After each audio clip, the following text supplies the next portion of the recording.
That's Peters Island, Brier Island, Irishtown, Westport.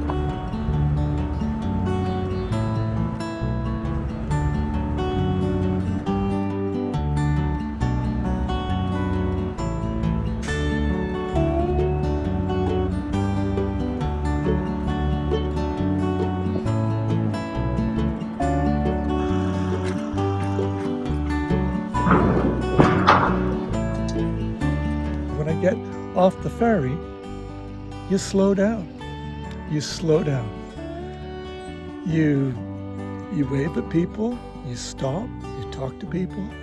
On the way, you pass Dan Kenny's house and see what's going on there, the fishery.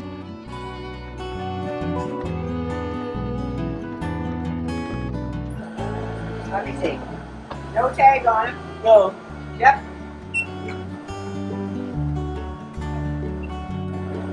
$28.74. Is that for the one or for the two?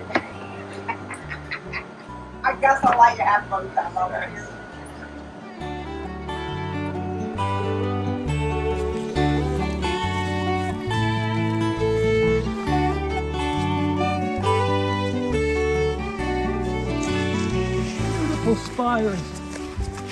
Beautiful spires of black spruce. Telling you how hard it is to grow in this habitat.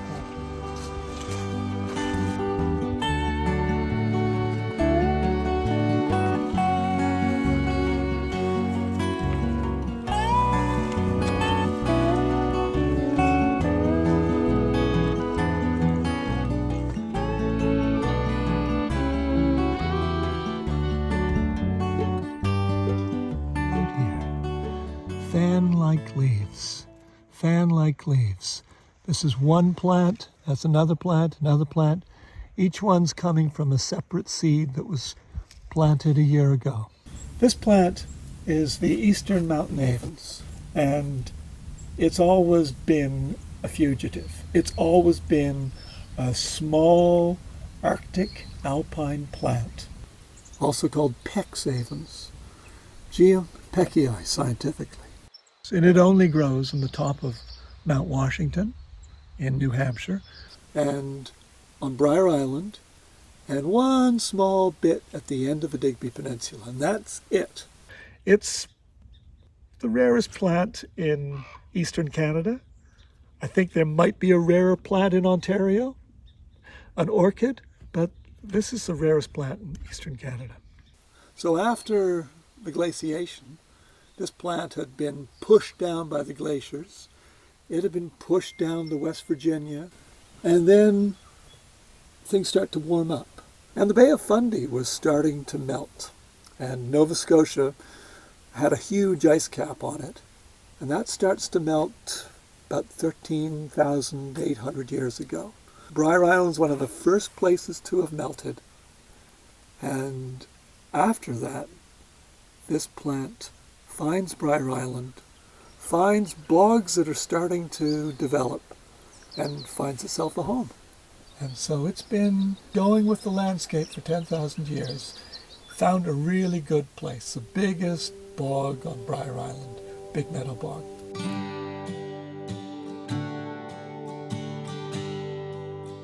That Big Meadow Bog was, it's like you could say it was the larder of Westport, the village on Brier Island. It's also their backyard. It was just a natural thing to look out that window or to go down through the meadow and pick berries or go down through with my father on the sled to haul wood.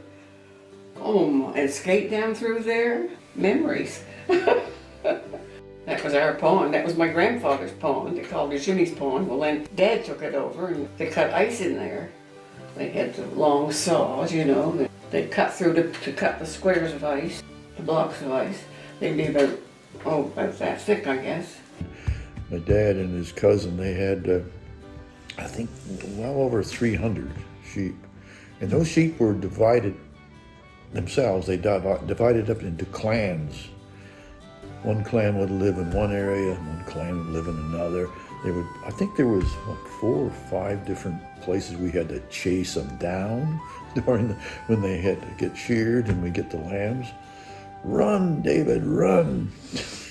We had young cattle, and the young cattle all spent the summer around the big pond, which was the end of the bog.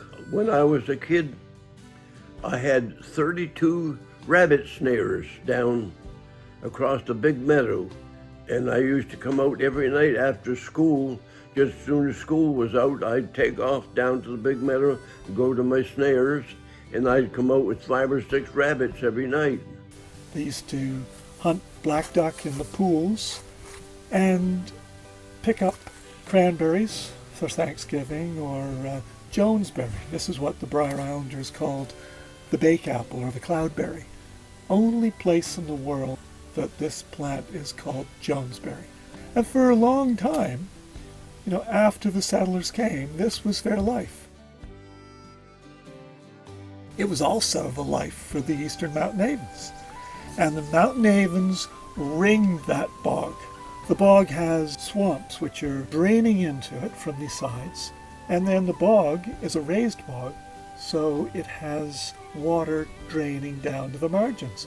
In that region, which the ecologists call the lag, or the lag, it's a Swedish word, you have pools and the eastern Mountain Avens. Until people wanted to reclaim the bog. Reclaim is the wrong word because it was never agriculture. It was a peatland. Really important for carbon, really important for biodiversity.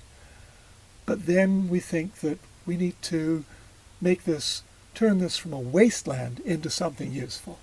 And so there were 2 big ditches, one dug down the center and one dug along the east. And for 2 years they were at it and they trenched the bog. And it went on and on for quite some time. I don't know how long it took for them to ditch that, but that bombardier thing we called it bombardier back there. They didn't know the freaking difference. But it had a backhoe in the back, and the big thought from that was growing blueberries. I don't think that turned out too well. And then they decided they were going to try to grow some garden, like vegetables and that. And I think the only thing they grew were carrots that weighed 5 pounds each or something like that down there. Nothing else would grow. The community, because of the ditching, had lost their backyard. There was a trail that we could see in the old aerials. And when we asked Dave Pugh, he said, yeah, I used to go back there, and other people used to go back for berries. I used to go back and hunt ducks in the ponds, which are no longer there. And after that time, and after the ditching, everything grew up. There was a physical hindrance. There were alders. It was hell walking from Westport.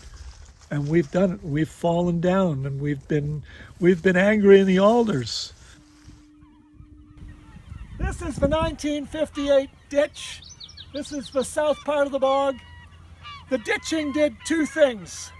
It caused the gulls to come in and pollute the bog. But the second thing that was just as bad for the eastern Mountain Avens was the ditching lowered the water table, so we got vigorous growth of shrubs that outcompeted the rare plant. Bogs are low nutrient places where you get sundews and pitcher plants and heath plants and the eastern Mountain Avens. But the herring gulls were undoing all of that. The water table was low, so the shrubs were growing up, and there were trees in the middle of the bog that had been starting. It was a jumble. It was just a jumble. And people didn't think that you could do anything about it. They thought that this was a write-off. So I was there on a November day, and I guess I'd been to the bog 20 years before with my Professor Vanderkloot. And here I was, 20 years later, looking at the bog and measuring the ups and downs, and I heard this tinkling sound. The birds were singing, but there's this tinkling sound, and I'm wondering, what's that? And then to my horror, I realized that tinkling sound is a stream at the bottom of this 6-foot ditch. And for as long as I'd been alive, this bog had been bleeding out, had been draining out. And that's when I started getting emotionally invested. That's when I started getting angry, upset, appalled, all of those emotions, and realized I wanted to do something about it. And there were other people who wanted to do something about it as well. There was Sherman Boats, there was Sam Eaton, Environment Canada, and the province. They were wanting to do something. And that's when we started this restoration program. The plan was, let's put this in reverse. Let's get back to the original bog. Restore the bog, and you'll recover the Eastern Mountain Avens. And for, probably a month or two, we continued this project, not really knowing what we were going to do. And then Andy Sharp had relatives in England. Yorkshire had a lot of peat mining, a lot of ditching. They were taking peat from the depths of the bog, from borrow pits, and they were using that peat to block the ditches that had been made in the peat. And so once Andy found out about that, he and East Coast Aquatics, Mike Parker, they ended up putting about 150 ditch blocks throughout the meadow, blocking the central ditch and the western ditch, which was very small, and then this long eastern ditch. And by 2017, they'd blocked all of the ditches so that the water table started to go back up again. And that's what we wanted. We wanted to raise the water table so that the herring gulls would think that this wasn't a very good place to nest. We had a mantra that gulls don't like wet bums. But we didn't understand that gulls have a loyalty to the site and that they can build up nests. This is a herring gull nest, probably a second attempt. You can see that it's built up the nest. It's got moss to keep it all dry, feathers. This is a regurgitation pellet. This one contains mink hair. So the herring gull has flown across St. Mary's Bay, fed at mink farms, and we've got a clutch of 3 eggs.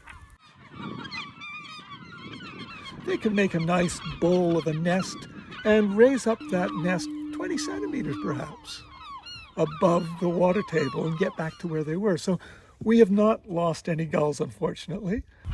We've recently plugged this ditch. This was where we got the borrow peat. Plugged the ditch, made a berm. This has made a pond for ducks. It's also raised the water table, and we can see that immediately we've had the dying off of blackberries. We've had the dying off of tall shrubs. We've cut out big spruce that are 25 years old. Gradually, this raised water level is going to kill these shrubs and reintroduce native Eastern Mountain Avens habitat. There are enough signs of homeostasis, of rehabilitation, that if you leave nature alone, nature will put things back together. But it couldn't have put back together the bog because it had been trenched to 6 feet. We needed to intervene. We did science on chemistry, the greenhouse gas emissions from the bog, how they were greater than a natural bog, which is another reason why we wanted to restore this, how the gulls were also exacerbating the greenhouse gas emissions with nitrous oxide. So we knew where we wanted to go.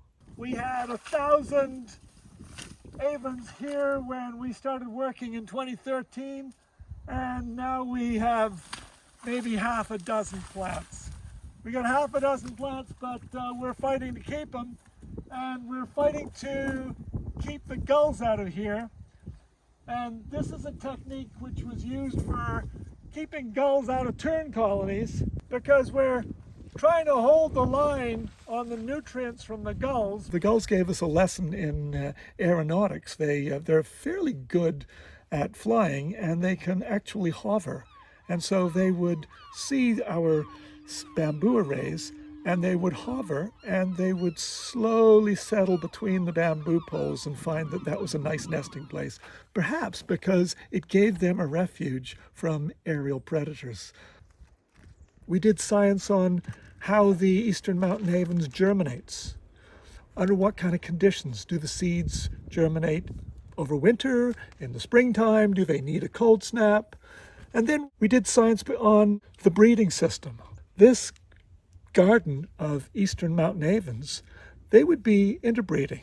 They're pollinated by flower flies called syrphids, by wasps, bumblebees, spiders come into them, crab spiders come into them, the male being really small, the female white and yellow lines herself up with the flower markings on the avens.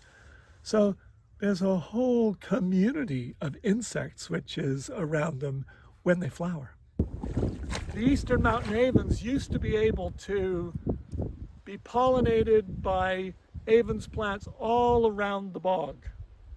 And this has real genetic implications because we know from pollination experiments that we've done right here in this bog that if we pollinate this plant with pollen from this particular bog, the progeny, the seeds that result, only have a 30% germination rate.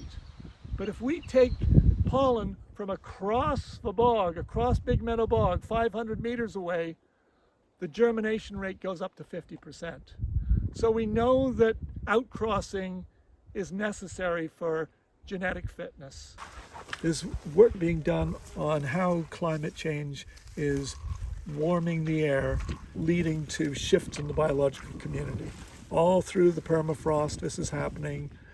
We're wondering if this is also happening on Brier Island because we found that the temperature of Brier Island has gone up 1.7 degrees from 1960 to present day. That's the biggest change in temperature anywhere in Nova Scotia, and it's happening where we need it least.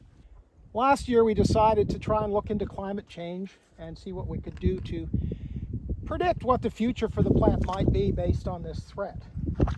So we built these structures and they're called an open top chamber. What they do is they artificially increase the temperature a few degrees inside this chamber. We have some little gizmos in the center here. These ones are called hobo data loggers, and they're recording temperature and humidity at the very surface of the bog and just above the bog, and they're recording that every hour, day after day after day. We looked at how the eastern mountain avens could survive in wetter places, drier places. What was its sweet spot? We've taken these shrubs off. We've taken 50 years of sphagnum growth away. We've got down to bare peat. And a year ago we sowed this, the whole thing, with eastern mountain avens. And now we can see that we've got some quite healthy looking plants. 1, 2, 3, 4, 5, 6, 7. So we've got a goodly number of avens seedlings. They're all coming from different seed heads. This is where the avens took hold. Very cool. Well, I'm happy overall that I can see that we can bring the avens back, and if we can manage for shrubs, the avens can manage the rest. Things aren't going on a timetable that we would like. Things are going to take longer, but we've put back the process. We've put back the water table. And now part of it's going to be waiting, and part of it's going to be helping avens hang on while we restore the rest of the process. Why do we do it? We do it because this plant is rare, and if this were an animal, if this were a caribou, we would be up in arms. We're up in arms locally, but and this is a mark of how rare this plant is. Why do we do it? We do it because it's symbolic of so many ecosystems where we've undermined ecosystems and we walk away. But the other thing is You want to restore it because it's the right thing to do, because it really should act like a model for how to treat human disturbed landscapes.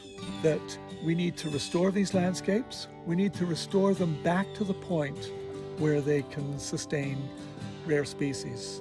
If we can restore Big Meadow Bog, 2 kilometers, 65 hectares of peatland, which has 10,000 years of carbon stored and can have another couple of thousand years of carbon storage if we restore it, then we will have done something useful.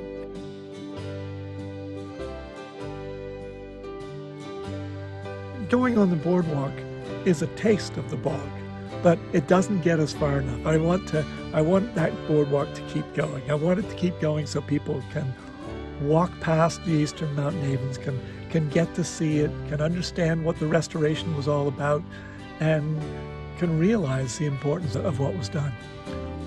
Our boardwalk's only starting to get good. I'd like it to keep going so that people can go all the way to Pond Cove, and that would be a 2-kilometer walk.